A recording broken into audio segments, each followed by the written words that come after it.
Our top story this morning: in a bid to contain the Taliban's offensive in Afghanistan, senior Afghan officials are in Doha for an international conference to discuss the Taliban's blitz across Afghanistan.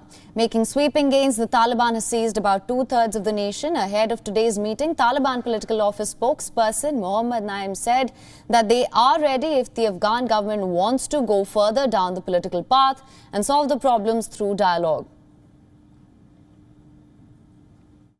المسار السياسي مفتوح. نحن موجودون هنا في الدوحة. إذا هم أرادوا أن نمضي قدما في هذا المسار السياسي وأن نحل المشاكل من خلال الحوار، نحن مستعدون. فهذا يدل على أننا لا نريد مع هذا التقدم الكبير الضخم الذي يشاهده العالم كله. مع كل ذلك نحن نقول بأننا نريد حل المشاكل من خلال الحوار ومن خلال عن طريق الطاولة. فإذا الخيار لهم، ماذا يفضلون؟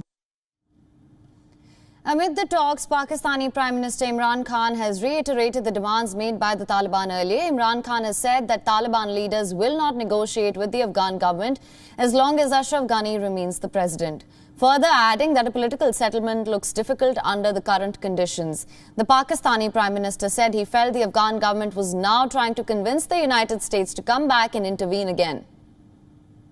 The political settlement is looking difficult right now, and it's looking difficult right now because the Taliban are refusing, and we tried. I tried to persuade the Taliban. This is months back, 3 or 4 months back.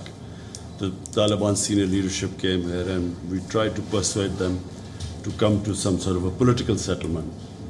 The only thing that would stop Afghanistan from descending into anarchy is a political settlement.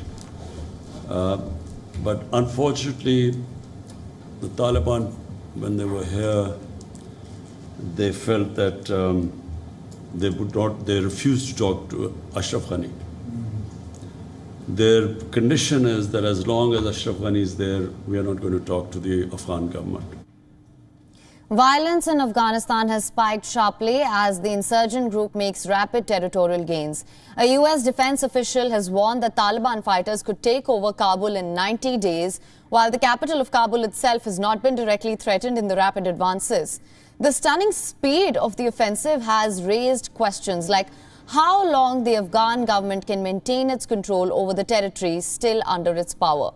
Now, amid mounting worries that the insurgents could besiege Kabul within months, US President Joe Biden and other officials have repeatedly called for Afghan leaders to unite and carve out a clear strategy.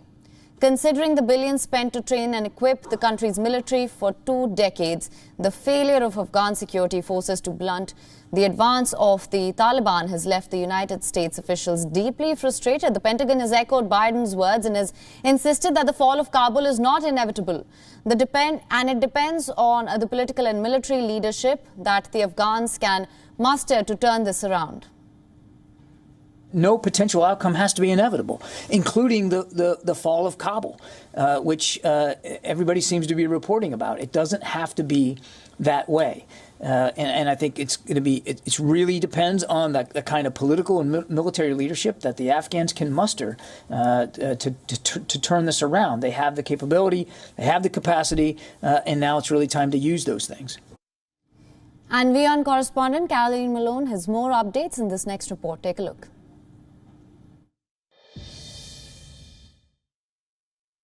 US officials are saying that Kabul's security system could collapse as soon as a month or 90 days from the US military leaving, which is due to happen by the end of this month. Well, previous intelligence assessments had said the capital city of Afghanistan could be overrun within 6 to 12 months. Well, Taliban fighters have already retaken ground from Afghan government forces as the departure of the American military nears. Well, early this week, President Biden said the decision to withdraw US troops is not up for debate and that he will not regret the decision to end the 20-year campaign. Well, there are continuing discussions on whether to keep the US embassy in Kabul open, and the State Department says they are evaluating threats on a daily basis. Well, the military departure is due to be finished by August 31st. The White House says the focus now should be on the Afghan leaders who will need to show political will to push back so the Taliban doesn't take over. However, updates from the Doha-based talks between the Taliban and Afghan government suggest they are not progressing.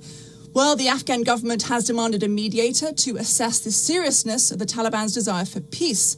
A US peace envoy has warned the Taliban that any government that comes to power through force in Afghanistan would not be recognized by the international community. I'm Caroline Malone reporting for WION in Washington. WION is now available in your country. Download the app now. Get all the news on the move.